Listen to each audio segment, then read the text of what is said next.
ಉಡುಪಿ ಜಿಲ್ಲೆಯನ್ನು ರಾಜ್ಯ ಸರ್ಕಾರ ನಿರ್ಲಕ್ಷ್ಯ ಮಾಡುತ್ತಿದೆ ಎಂದು ಆರೋಪಿಸಿ ಇಂದು ಉಡುಪಿ ಜಿಲ್ಲಾ ಬಿಜೆಪಿ ಯುವ ಮೋರ್ಚಾ ಕಾರ್ಯಕರ್ತರು ಲಕ್ಷ್ಮಿ ಹೆಬ್ಬಾಳ್ಕರ್ ಅವರಿಗೆ ಗೋ ಬ್ಯಾಕ್ ಹೇಳುವ ಮೂಲಕ ತಮ್ಮ ಆಕ್ರೋಶ ಹೊರಹಾಕಿದ್ದಾರೆ।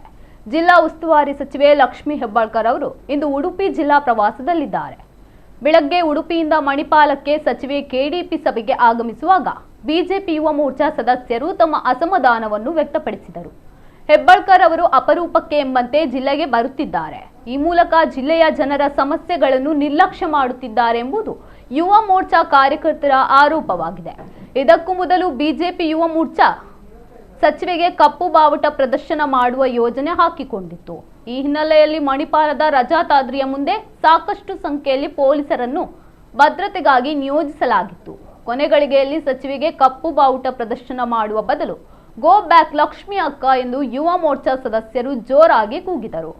ಈ ವೇಳೆ ಸಚಿವೆ ಕಾರಿನ ಮೂಲಕ ನೇರವಾಗಿ ಕೆಡಿಪಿ ಸಭೆಗೆ ತೆರಳಿದರು।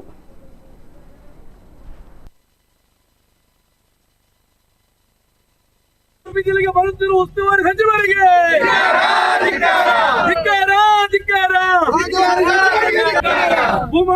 ಭೂಮಾಪಕರ ಬೇಡಿಕೆಯನ್ನು ಈಡೇರಿಸಲು ರಾಜ್ಯ ಸರ್ಕಾರಕ್ಕೆ, ಪರ್ಯಾಯಕ್ಕೆ ಬೆಡಿಗಾಸು ಹಣ ಕೊಡದ ರಾಜ್ಯ ಸರ್ಕಾರಕ್ಕೆ, ಜಿಲ್ಲಾ ಉಸ್ತುವಾರಿ ಸಚಿವ ಲಕ್ಷ್ಮಿ ಹೆಬ್ಬಾಳ್ಕರ್ ಅವರಿಗೆ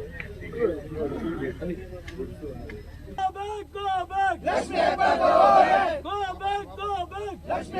back!